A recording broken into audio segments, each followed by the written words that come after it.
아버지, 이 아이가 정녕 살아있단 말이냐? 떨리는 손으로 옥패를 움켜쥔 정승의 눈에서 눈물이 쏟아졌습니다. 10살 적에 잃어버린 딸. 죽은 줄만 알았던 그 아이가 거지 행색으로 자신의 눈앞에 서 있었습니다. 대체 어떻게 이런 일이 벌어진 걸까요? 산에 버려진 아이는 어떻게 살아남았고, 그녀를 그토록 괴롭힌 자들은 과연 어떤 최후를 맞이했을까요? 미담 여훈장의 이야기가 계속될 수 있도록 구독과 좋아요로 응원의 마음을 보태주세요. 자, 그럼 오늘도 감동적인 옛날 이야기 지금 바로 시작합니다. 옛날 옛적 경기도 광주 땅 어느 산골 마을에 이씨 성을 가진 아이가 살고 있었습니다. 아이의 이름은 이순이, 나이는 12살. 해진 삼배 저고리에 맨발로 마을 어귀를 뛰어다니던 아이였습니다. 순이의 집은 마을 끝자락, 허물어져 가는 흙담집 한 채가 전부였습니다. 마당에는 자풀이 무성했고 지붕에는 기와 대신 짚이 얹혀 있었습니다. 아궁이에서 밥 짓는 연기가 오르는 날보다 오르지 않는 날이 더 많았습니다. 순이를 키운 것은 박서방이라는 사내였습니다. 마을 사람들은 그를 바보 박서방이라 불렀습니다. 나이는 30 중반이었으나 그를 모르고 셈도 서툴렀습니다. 장터에 나가 나무를 팔아도 늘 제값을 못 받고 돌아왔습니다. 에이, 또 속았구먼.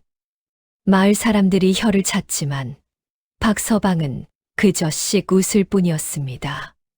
그러나 순이의 눈에 박서방은 세상에서 가장 든든한 사람이었습니다. 추운 겨울이면 제 속옷을 벗어 순이에게 입혀주었고, 밥이 모자라면 자신은 굶으면서도 순이 밥그릇만은 가득 채워주었습니다. 순이는 그런 박서방을 아버지라 불렀습니다. 피 한 방울 섞이지 않았지만 세상 누구보다 진한 부녀였습니다. 어느 가을날이었습니다. 순이가 뒷산에서 나무를 해오다가 길가에 쓰러진 노파를 발견했습니다. 허리가 굽고 지팡이도 없이 쓰러져 있었습니다. 할머니, 괜찮으세요? 순이가 달려가 노파를 부축했습니다. 노파는 사흘째 굶었다 했습니다. 순이는 망설이지 않았습니다. 집에 돌아가 아궁이 솥에 남아있던 보리밥 한 사발을 들고 와 노파에게 내밀었습니다. 그것이 그날 순이와 박서방이 먹을 저녁 전부였는데도 말입니다. 노파는 밥을 다 먹고 나서 순이의 손을 꼭 잡았습니다. 깊고 주름진 손이었습니다. 아가야. 예, 할머니. 사람의 가치는 타고난 것이 아니라 살아가는 것으로 드러나는 법이란다. 내가 아무리 천하게 태어났다 해도 이렇게 남을 먼저 생각하는 마음을 가진 이상 하늘이 너를 버리지 않을 게야. 순이는 그 말뜻을 잘 알지 못했습니다. 그저 고개를 끄덕이고 노파를 부축해 마을 어귀까지 데려다 주었습니다.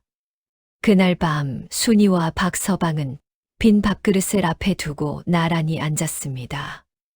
박서방이 순이의 머리를 쓰다듬으며 말했습니다. 순아, 배고프지? 아니요, 아버지.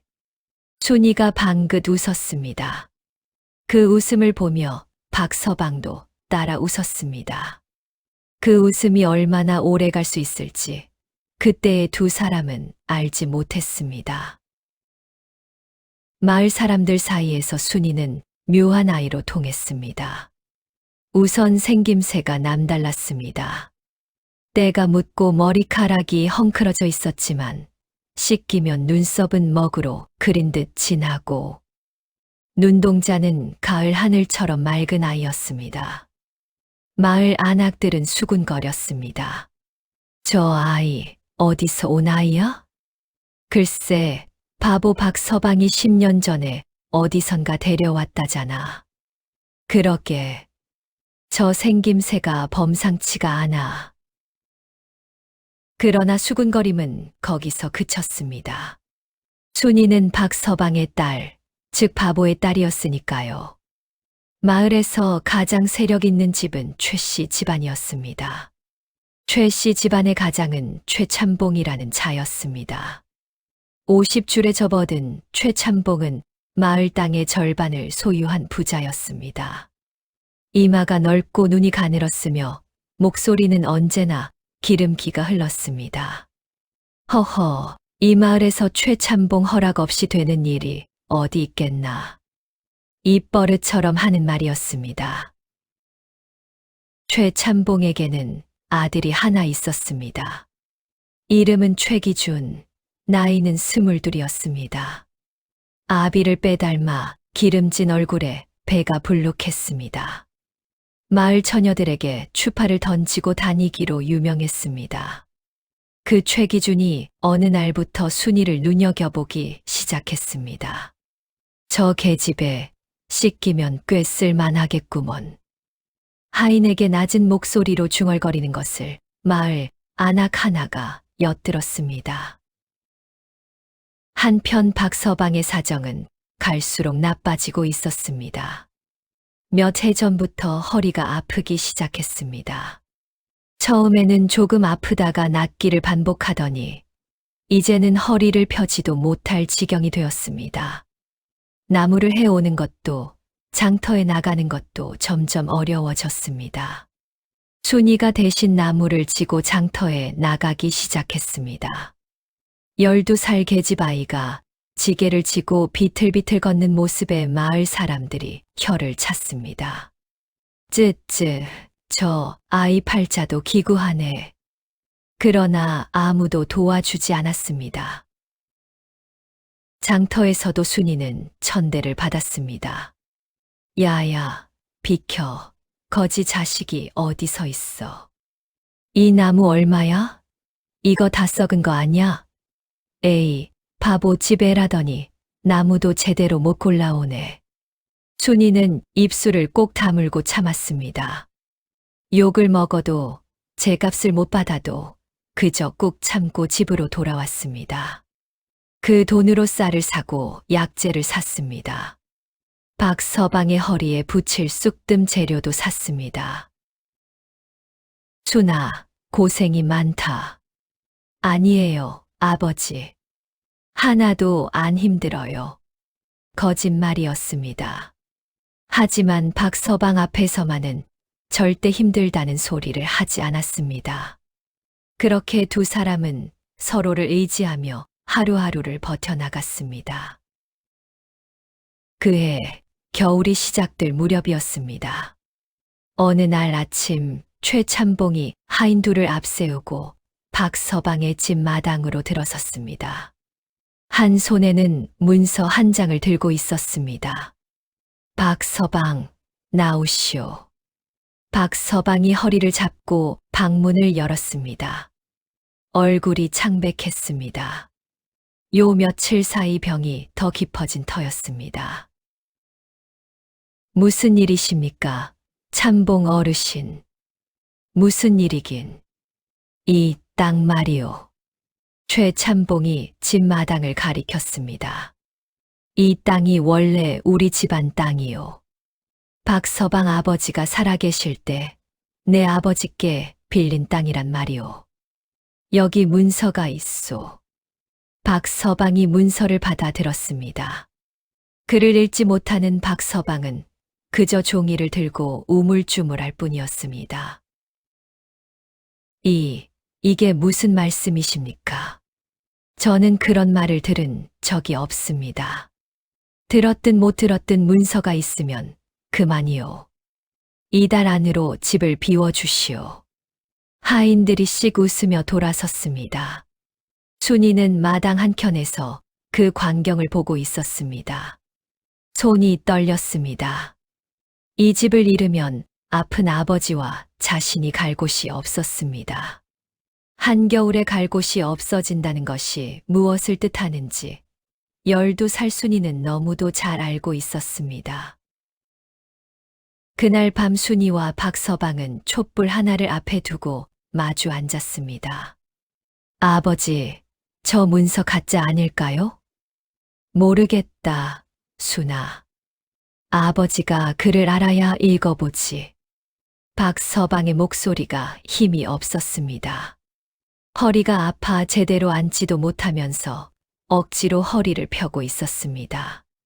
순이는 마을에서 그나마 말이 통하는 이웃 김서방을 찾아갔습니다. 김서방이 문서를 들고 찬찬히 읽었습니다.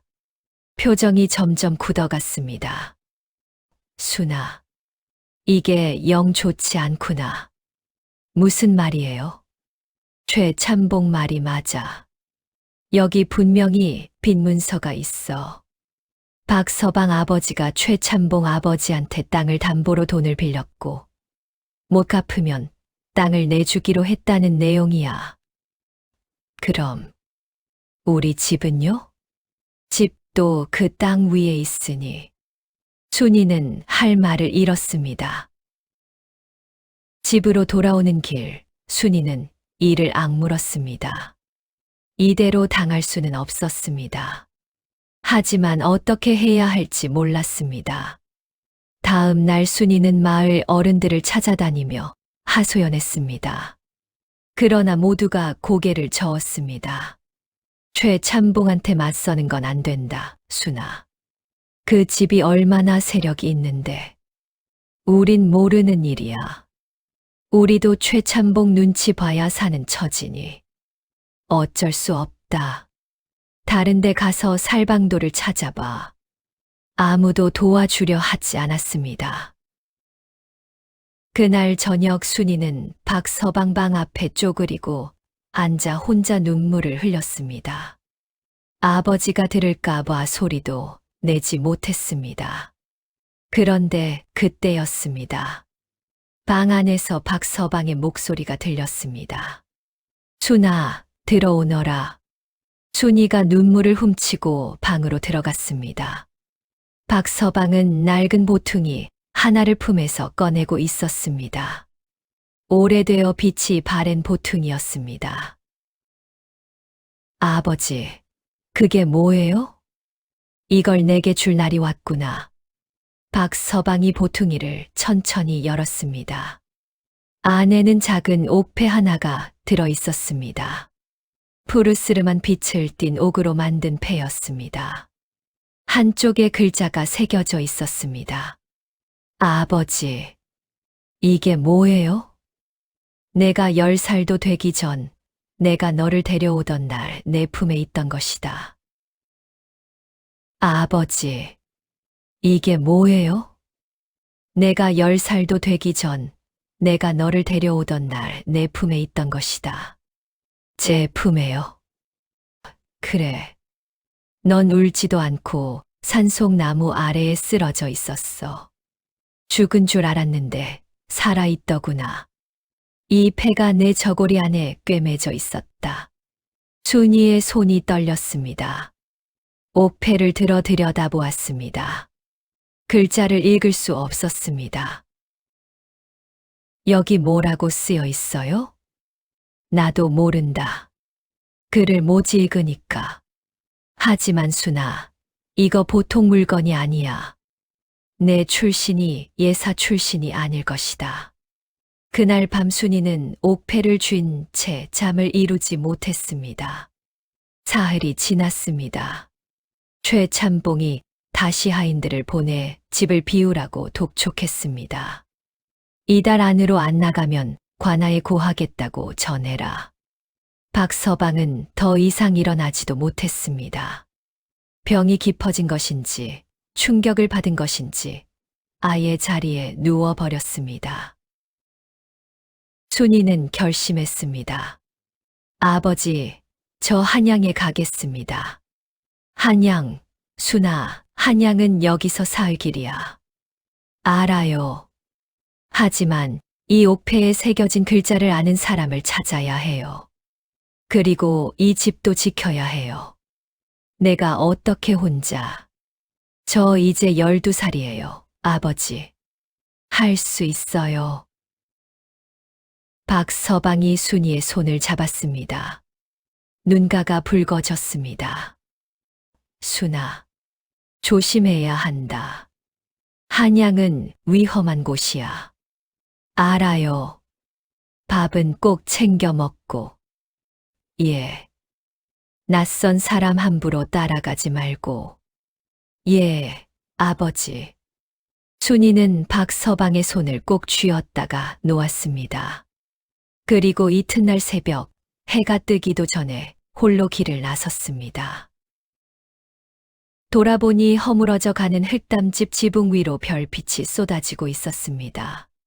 순이는 입술을 꽉 다물었습니다. 반드시 돌아오겠다고 마음속으로 다짐했습니다. 한양으로 가는 길은 멀고 험했습니다. 산을 넘고 강을 건너야 했습니다. 순이는 사흘 동안 걸었습니다. 밥은 줄인 배를 움켜쥐고 버텼습니다. 길에서 주운 도토리와 산에서 꺾은 칡뿌리로 허기를 달랬습니다. 한양 성문 앞에 다다랐을 때 순이의 발은 부르터 피가 나 있었습니다. 성문 안으로 들어서자 정신이 어지러질했습니다. 사람이 이렇게 많은 곳은 처음이었습니다. 장터의 소란함과 말발굽 소리, 상인들의 외침 소리가 뒤섞였습니다. 순이는 사람들을 붙잡고 물었습니다. 저기요, 옥에 새겨진 글자를 읽어줄 수 있는 분이 어디 계세요? 그러나 바쁜 사람들은 손을 내저으며 지나쳤습니다. 귀찮게 하지 마라. 거지 아이야, 저리 비켜. 해가 뉘엿뉘엿질 무렵 순이는 한 골목 모퉁이에 주저앉았습니다. 다리가 더 이상 움직이지 않았습니다.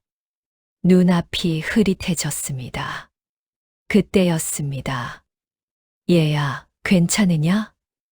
고개를 드니 백발이 성성한 노인이 서 있었습니다. 도포를 입고 지팡이를 짚고 있었으나 눈빛이 형형했습니다. 등에는 책 보퉁이를 지고 있었습니다. 괜찮습니다. 순이가 억지로 일어서려 하자 노인이 팔을 잡아주었습니다. 일어서려고 하지 말거라. 며칠을 굶었느냐? 사흘입니다. 세상에. 노인은 근처 국밥집으로 순이를 데려갔습니다. 국밥 한 그릇과 깍두기를 시켜주었습니다. 순이는 허겁지겁 먹다가 멈췄습니다. 저 돈을 드릴 수가 없는데요. 먹거라. 그런 걱정은 나중에 해도 된다. 밥을 다 먹고 나자 노인이 물었습니다. 어디서 왔느냐? 경기도 광주에서 왔습니다. 혼자. 예. 이 어린 것이 혼자 사흘을 걸어서 한양까지 왔단 말이냐. 순이는 옥패를 꺼내 노인에게 내밀었습니다. 할아버지, 혹시 이 글자를 읽으실 수 있나요? 노인이 옥패를 받아들었습니다. 찬찬히 들여다보더니 눈이 커졌습니다. 이게 어디서 났느냐? 제가 어릴 때 품에 지니고 있던 거래요.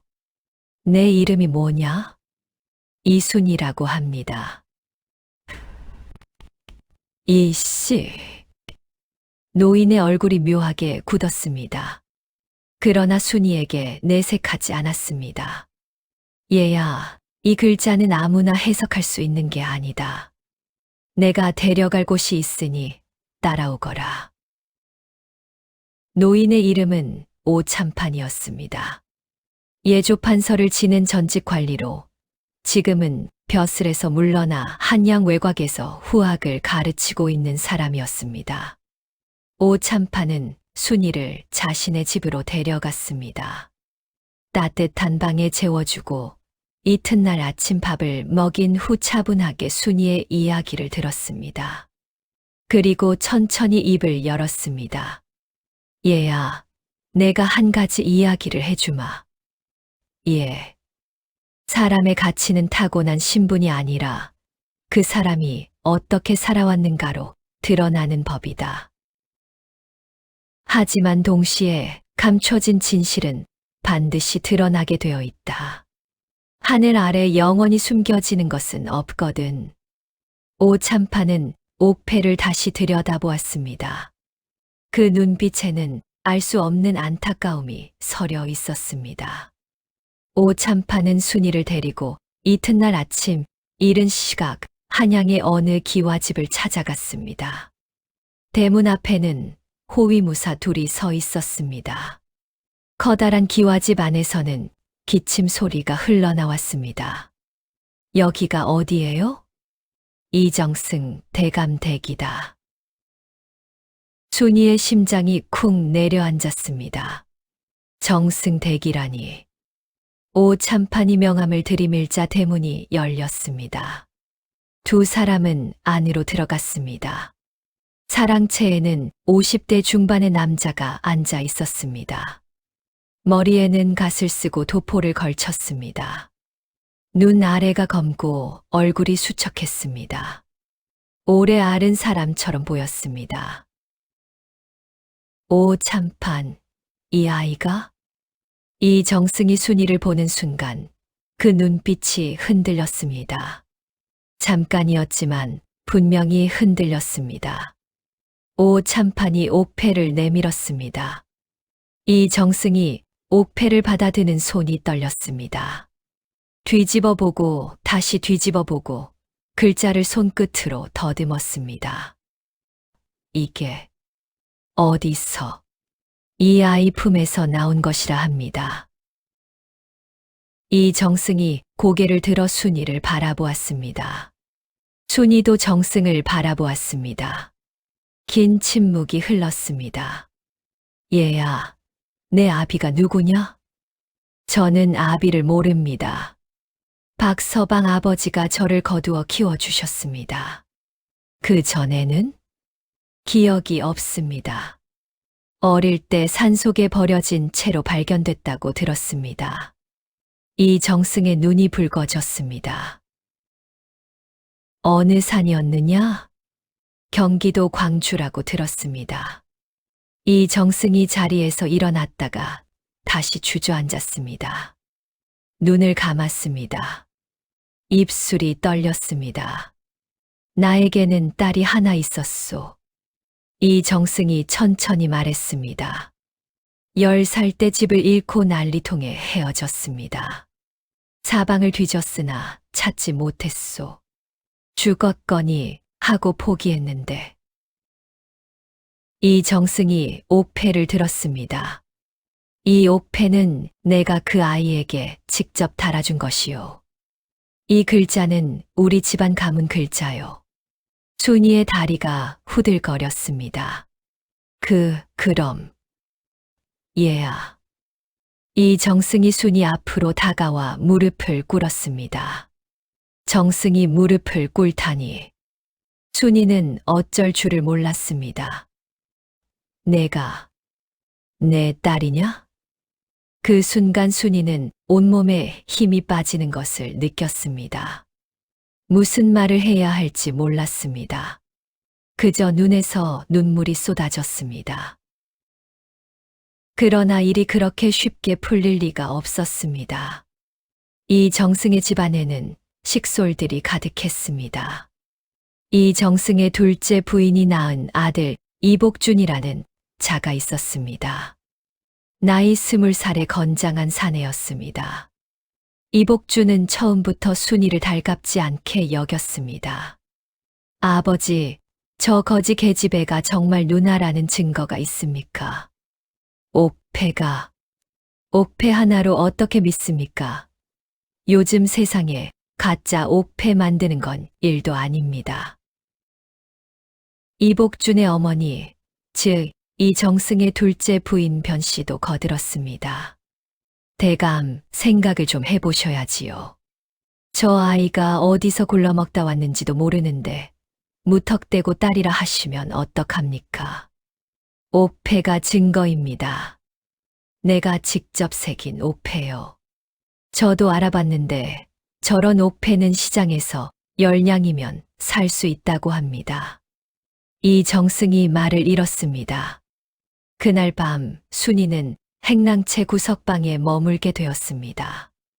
이복준의 어머니가 내린 처분이었습니다. 당분간 저기 있어. 아직 확인이 안 된 사람을 안채에 들일 수는 없잖아. 순이는 묵묵히 그 방으로 들어갔습니다. 방은 좁고 추웠습니다. 담요도 얇았습니다. 밤새 순이는 생각했습니다. 어떻게 하면 자신이 이정승의 딸임을 증명할 수 있을까? 다음 날부터 순이는 조용히 집안을 관찰하기 시작했습니다. 행랑채에는 여러 하인들이 살고 있었습니다. 그중 나이 든 유모 한 명이 눈에 띄었습니다. 갑순이라 불리는 이 유모는 이정승 집에서 30년을 일한 노인이었습니다. 순이는 갑순이 유모에게 조심스럽게 다가갔습니다. 유모님, 혹시 대감마님 첫째 따님을 기억하세요? 갑순이가 순이를 바라보았습니다. 눈이 흔들렸습니다. 누가 그걸 물어보래? 저요. 제가 궁금해서요. 내가 그 아이냐? 갑순이의 목소리가 낮아졌습니다. 순이가 고개를 끄덕였습니다. 갑순이가 주변을 살폈습니다. 아무도 없었습니다. 갑순이는 순이를 자신의 방으로 데려갔습니다. 아가씨, 나는 당신이 갓난아기였을 때부터 기른 유모입니다. 유모님, 목에 점이 있어야 합니다. 왼쪽 어깨 아래 손가락 하나 크기만 한 점. 순이는 옷을 내렸습니다. 왼쪽 어깨 아래 손가락 하나 크기만 한 검은 점이 있었습니다. 갑순이가 입을 틀어 막았습니다. 눈물이 줄줄 흘러내렸습니다. 아가씨, 정말 살아 계셨군요. 그러나 이 사실이 이복준의 어머니 변 씨의 귀에 들어갔습니다. 변 씨는 즉각 갑순이를 불렀습니다. 갑순아, 내가 저 아이를 아가씨라 불렀다고? 마님, 저는 다만... 닥쳐. 내가 무슨 짓을 하는지 알고 있어. 저 거지 아이가 진짜 아가씨라면 우리 아들 복준이는 어떻게 되는지 알아? 갑순이가 고개를 숙였습니다. 다시 한번 저 아이를 아가씨라 불렀다간 당장 쫓아내겠다. 갑순이는 그날부터 순이를 피했습니다. 아무 말도 하지 않았습니다. 순이는 또 혼자가 된 것 같았습니다. 그 사이 경기도 광주에서는 일이 벌어지고 있었습니다. 최참봉이 관아에 고소를 넣었습니다. 박서방이 집을 비워주지 않는다고 관아에서 포졸이 나왔습니다. 병든 박서방은 끌려 나왔습니다. 차가운 마당에 내동댕이 쳐진 박서방은 하얀 눈 위에 쓰러졌습니다. 박서방, 이달 안으로 집을 비워라. 안 비우면 형틀 세운다. 최기주는 그 옆에서 손을 비비며 낄낄거렸습니다. 박서방은 눈을 감았습니다. 순이가 한양에서 무사히 돌아오기만을 기도했습니다. 한양에서 순이는 한 가지 계획을 세웠습니다. 이정승을 직접 만나 모든 것을 이야기하는 것이었습니다. 갑순이 유모의 증언과 점, 그리고 옥패. 셋을 합치면 충분한 증거가 될 터였습니다. 기회는 뜻밖의 찾아왔습니다. 이정승이 사랑채에서 홀로 책을 읽고 있는 시간이었습니다. 이복준도 변 씨도 잠시 자리를 비웠습니다. 순이는 사랑채 문을 두드렸습니다. 대감마님, 드릴 말씀이 있습니다. 순이는 용기를 내어 옷을 내리고 점을 보여주었습니다. 그리고 갑순이 유모가 한 말도 전했습니다. 이정승의 눈이 커졌습니다.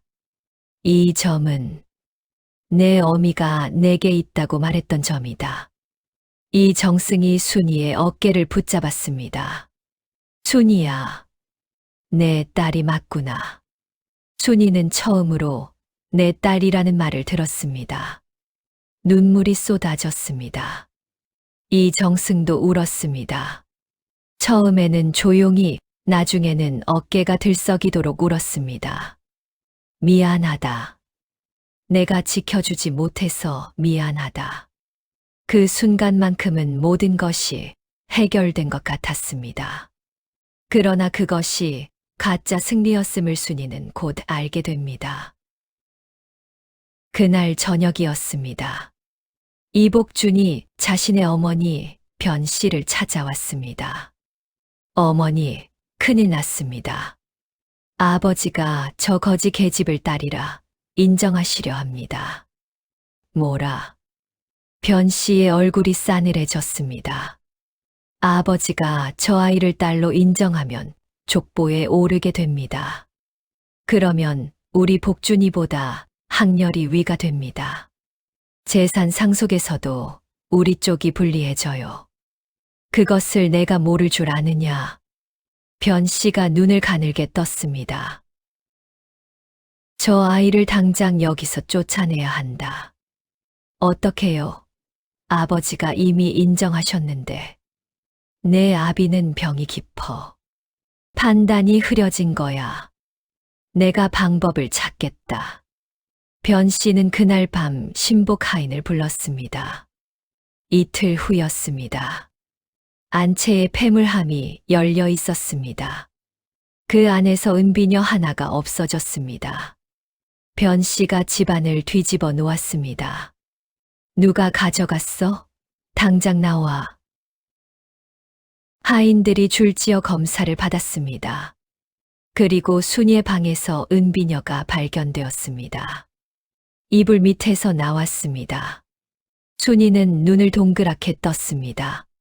저는 모릅니다. 저는 훔치지 않았습니다. 내 방에서 나왔는데 모른다고? 정말 모릅니다. 변 씨의 눈이 냉랭하게 빛났습니다. 거지 출신이 도둑질 버릇을 못 버렸구먼. 이정승이 급히 들어왔습니다. 무슨 일이요?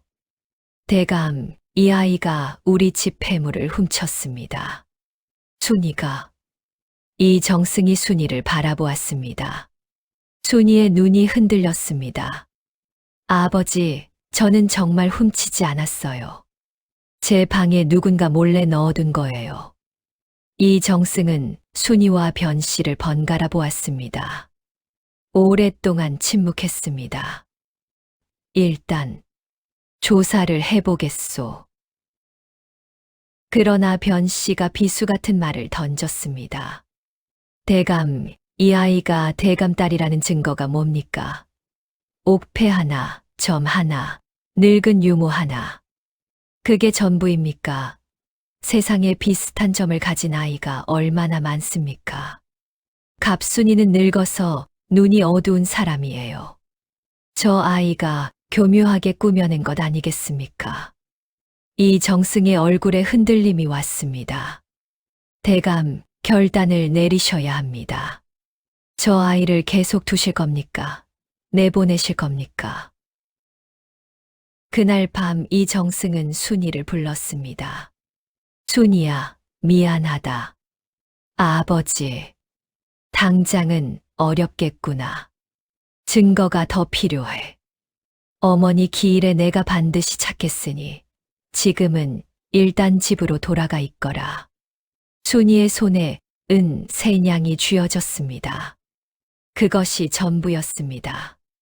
순이는 그날 밤 이정승 집에서 쫓겨났습니다. 변 씨가 하인들에게 잃은 것인지 대문 앞에서 하인들이 순이의 등을 밀었습니다. 썩 나가거라. 순이는 차가운 한양 골목에 혼자 섰습니다. 손에는 은 3냥. 하늘에서는 한방눈이 쏟아지기 시작했습니다.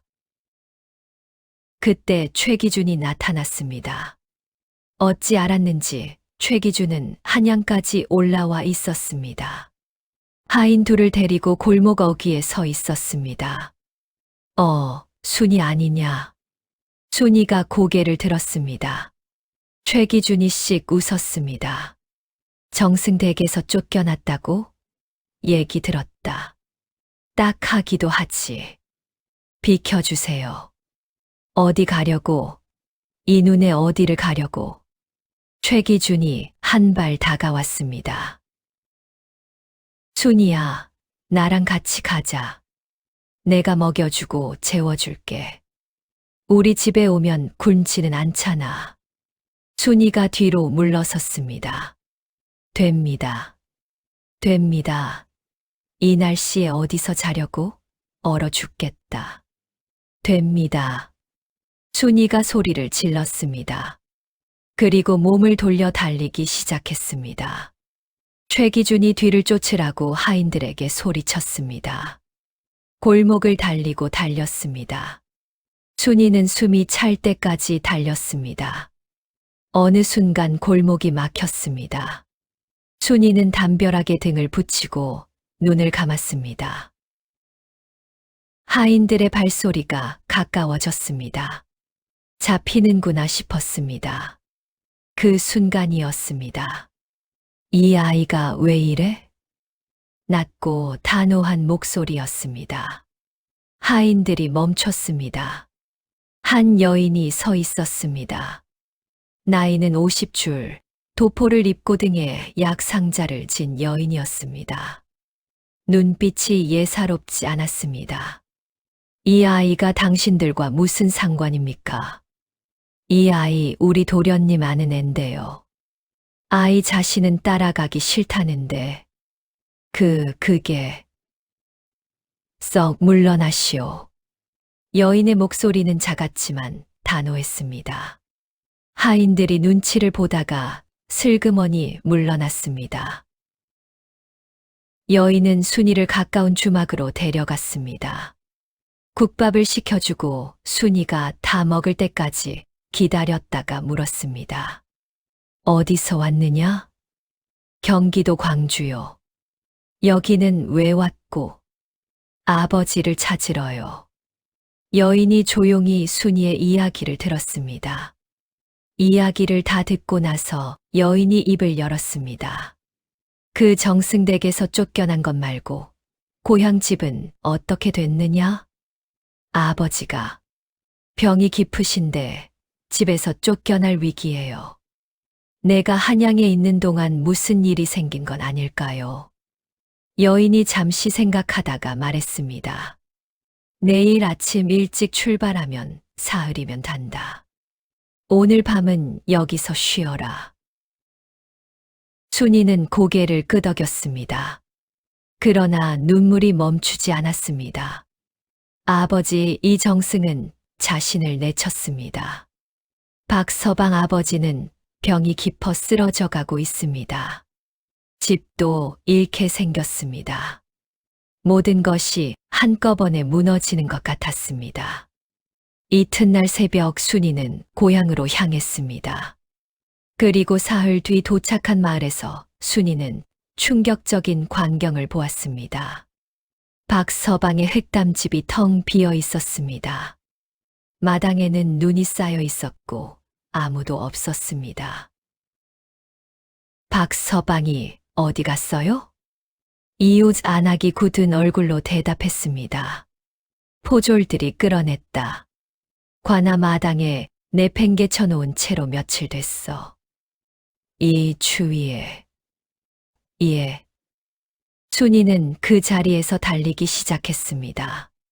관아 마당. 순이가 도착했을 때 박서방은 거적대기 하나를 덮고 누워 있었습니다. 아버지. 순이가 달려가 박서방을 끌어안았습니다. 박서방은 숨을 쉬고 있었습니다. 하지만 얼굴이 창백했고 몸이 차가웠습니다. 순이냐? 예, 아버지. 제가 왔어요. 살아 있었구나. 다행이다. 박서방의 손이 순이의 손을 꼭 잡았습니다. 아버지, 일어나세요. 제가 있잖아요. 순아, 나는 괜찮다. 근데 집은 어떻게든 할게요. 아버지만 괜찮으면 돼요. 순이가 울었습니다. 소리내어 펑펑 울었습니다. 이정승댁에서 쫓겨났을 때도 울지 않았는데 차가운 관아 마당에서 거적대기를 덮고 누운 박서방을 보자 모든 것이 무너졌습니다. 이것이 순이 인생의 가장 깊은 바닥이었습니다. 그날 밤 순이는 박서방을 업고 마을 김서방네 헛간으로 갔습니다. 김서방이 딱하게 여겨 하룻밤 재워주었습니다. 짚을 깔고 박서방을 눕혔습니다. 불도 없는 차가운 헛간이었습니다. 순이는 박서방 옆에 바싹 붙어 앉아 몸을 녹여주었습니다. 박서방이 잠든 후 순이는 혼자 앉아 생각했습니다. 할 수 있는 것을 다 했습니다. 한양도 갔습니다. 이정승도 만났습니다. 옥패도 보여주었습니다. 점도 보여주었습니다. 그런데 결국 쫓겨났습니다. 돌아오니 아버지는 관아 마당에 내팽개쳐져 있었습니다. 집도 없습니다. 갈 곳도 없습니다. 순이는 눈을 감았습니다. 그때 문득 떠오르는 것이 있었습니다. 오래전 가을날 길가에서 만났던 노파의 말이었습니다. 사람의 가치는 타고난 것이 아니라 살아가는 것으로 드러나는 법이란다. 하늘이 너를 버리지 않을 게야. 그리고 오참판의 말도 떠올랐습니다. 감춰진 진실은 반드시 드러나게 되어 있다. 하늘 아래 영원히 숨겨지는 것은 없거든. 순이는 눈을 떴습니다. 오참판. 한양에 오참판이 있었습니다. 오참판은 예조판서를 지낸 사람이었습니다. 그는 순이의 옥패를 보고 분명히 놀랐습니다. 무언가 알고 있는 것 같았습니다. 그리고 생각해보니 한양에서 그를 마지막으로 보았을 때 그가 이런 말을 했었습니다. 얘야, 만약 일이 잘 안 되거든 언제든지 나를 찾아오거라. 순이가 갑자기 일어섰습니다. 오참판은 분명히 무언가 알고 있었습니다. 그것이 무엇인지는 모르지만 그는 순이를 도울 의지가 있었습니다. 그리고 또 한 가지. 갑순이 유모였습니다. 갑순이는 변씨의 위협에 입을 닫았습니다. 하지만 순이가 아가씨라는 것을 분명히 알고 있었습니다. 갑순이를 데려와 공개적으로 증언하게 할 수 있다면 순이의 머릿속에서 생각들이 맞물리기 시작했습니다. 옥패 하나, 점 하나, 늙은 유모 하나. 변씨는 이것으로는 부족하다 했습니다. 그렇다면 더 확실한 증거가 필요했습니다. 순이는 박서방의 손을 잡았습니다. 잠든 박서방의 얼굴을 바라보았습니다. 이 사람이 자신을 거두어 키워준 진짜 아버지. 이 사람을 지키기 위해서라도 포기할 수 없었습니다. 내일 다시 한양으로 가겠어. 순이는 조용히 결심했습니다. 다음 날 아침 순이는 박서방의 손을 꼭 잡고 말했습니다. 아버지, 다시 한양에 가야 해요. 순아, 내가 또 이번에는 다릅니다. 확실한 방법을 찾았어요. 박서방이 걱정스러운 눈으로 바라보았습니다. 아버지, 저 혼자 가는 게 아니에요. 저를 도와줄 분이 계세요. 순이는 박서방을 김서방네에 잠시 맡기고 길을 나섰습니다. 먼저 마을 뒷산으로 올라갔습니다. 며칠 전 길을 막아주었던 그 여인. 여인이 마을 어귀의 여관을 잡고 아직 머물고 있었습니다. 여인의 이름은 홍인여였습니다. 대대로 의녀 일을 한 집안 출신으로 한양과 지방을 오가며 병자를 치료하는 사람이었습니다. 다시 한양에 가려고요. 홍의녀가 순이를 바라보았습니다. 무엇이 달라졌느냐? 이번에는 혼자 이 정승댁에 들어가는 게 아니에요. 오참판 어른을 먼저 만나겠어요. 오참판을 어떻게? 그분이 저를 도와주겠다고 하셨어요. 그 말을 믿어야 해요. 홍의녀가 잠시 생각하더니 고개를 끄덕였습니다. 내가 함께 가주겠다. 예. 이 마을 일도 마무리됐고 한양으로 돌아갈 참이었다. 같이 가자. 순이는 눈시울이 붉어졌습니다. 이제 혼자가 아니었습니다.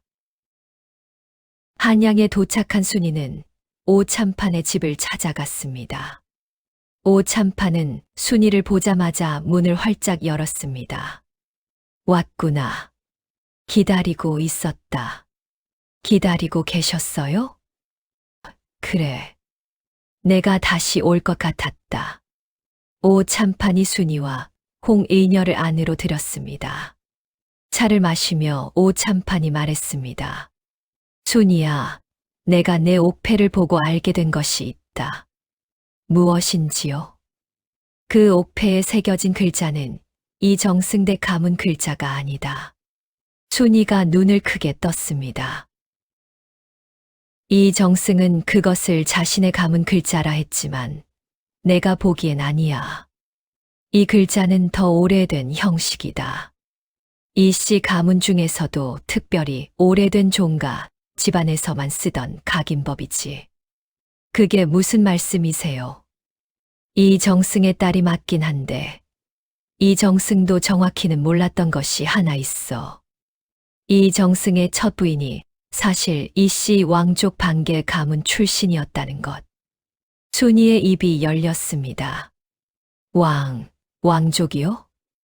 멀리 내려온 반계라 지금은 그냥 양반 가문이나 마찬가지지만 종가에 보고할 사안이야. 그 집안에는 족보를 기록한 장로가 있다. 그분이 이 옥패를 보면 단번에 알아볼 게야. 오참판이 일어섰습니다. 내가 직접 데려가겠다.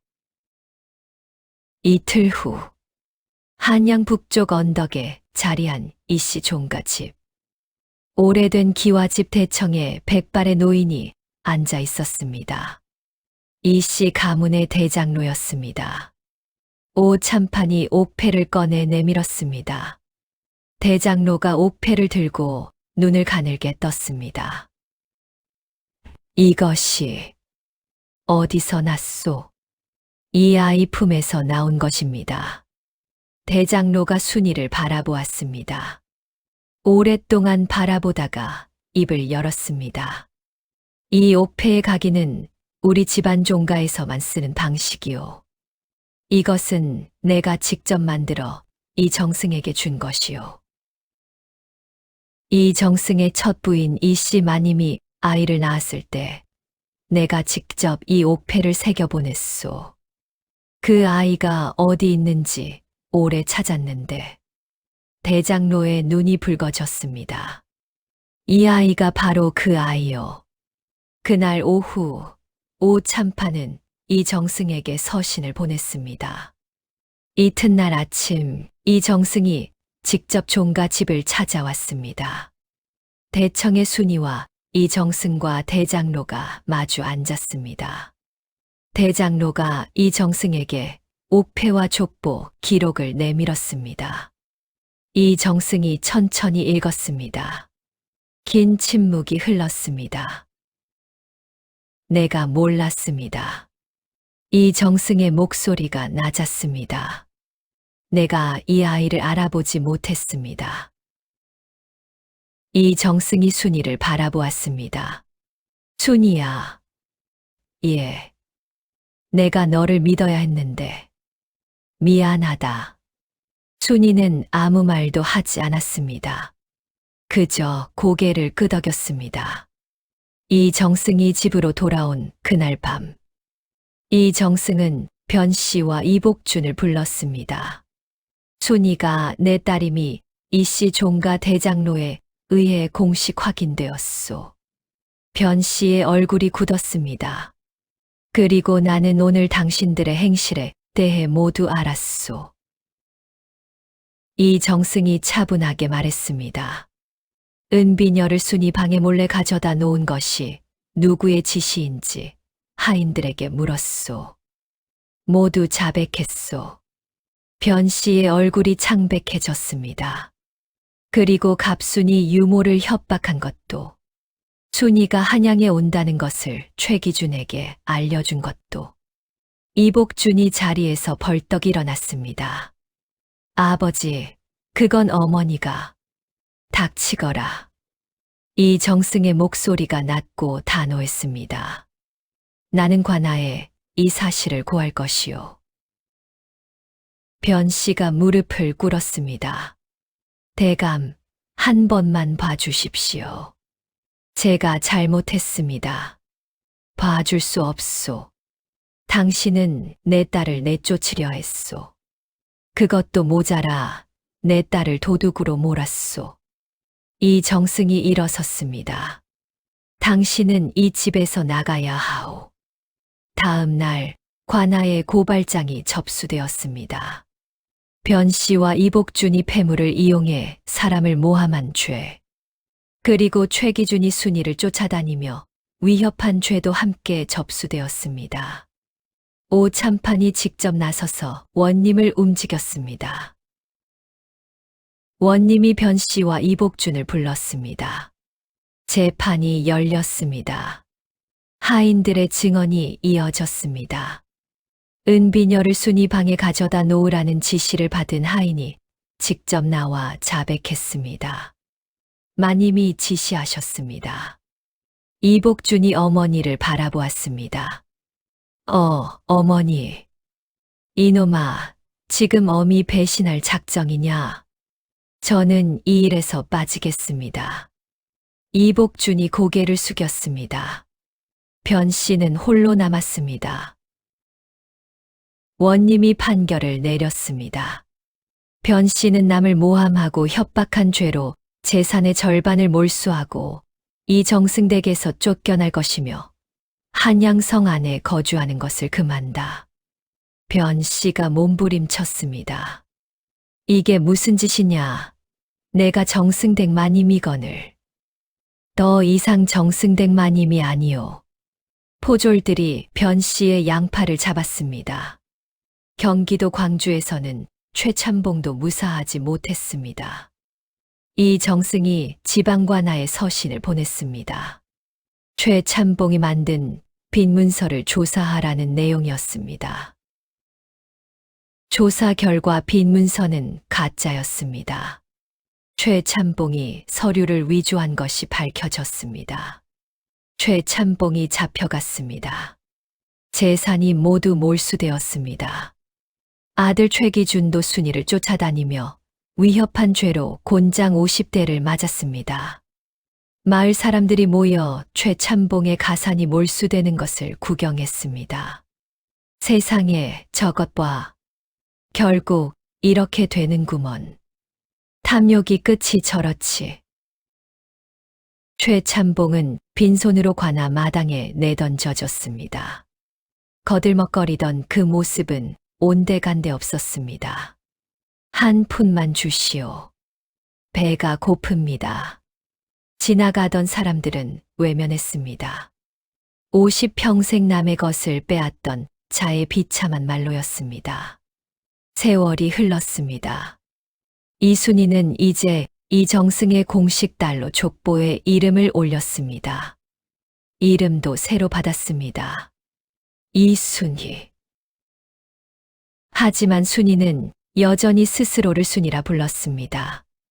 이정승이 물었습니다. 새 이름이 있는데 왜 순이라 하느냐?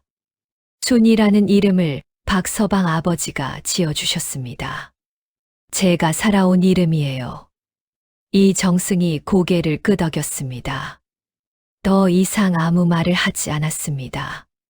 박서방은 이정승댁 후원 한쪽에 방을 얻었습니다. 따뜻한 온돌방이었습니다. 허리 치료를 받으며 조금씩 나아지고 있었습니다. 홍의녀가 꾸준히 치료해준 덕분이었습니다. 순아, 이렇게 좋은 데서 살아도 되는 건지 모르겠다. 되어요, 아버지. 당연히 돼요. 순이가 박서방의 손을 꼭 잡았습니다. 박서방이 씩 웃었습니다.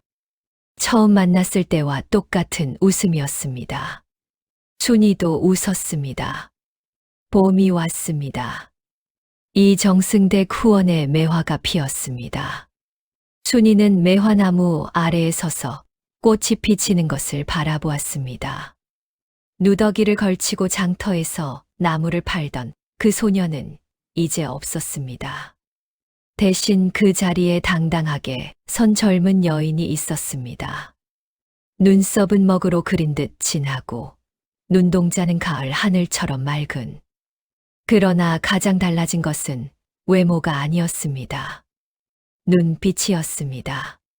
두려움 없이 앞을 바라보는 눈빛. 그것이 달라진 것이었습니다. 가을날 길가에서 만난 노파가 했던 말이 맞았습니다.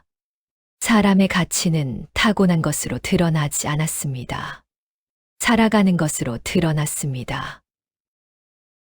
추운 겨울에도 남의 밥그릇을 먼저 채워주던 마음, 쓰러진 아버지 곁을 끝까지 지키던 마음, 모든 것을 잃어도 포기하지 않던 마음, 그것이 결국 하늘을 움직였습니다. 탐욕을 심으면 배신을 거두고 따뜻한 마음을 심으면 복을 거두는 법입니다. 하늘은 스스로 돕는 자를, 그리고 남을 먼저 생각하는 자를 결코 버리지 않는 법이었습니다. 다음 영상을 빠르게 만나보시려면 좋아요와 구독을 눌러주세요. 지금 화면에 나오는 미담여 훈장에 더 재미있는 영상들도 함께 해주세요. 그럼 모두 행복한 하루 보내세요. 감사합니다.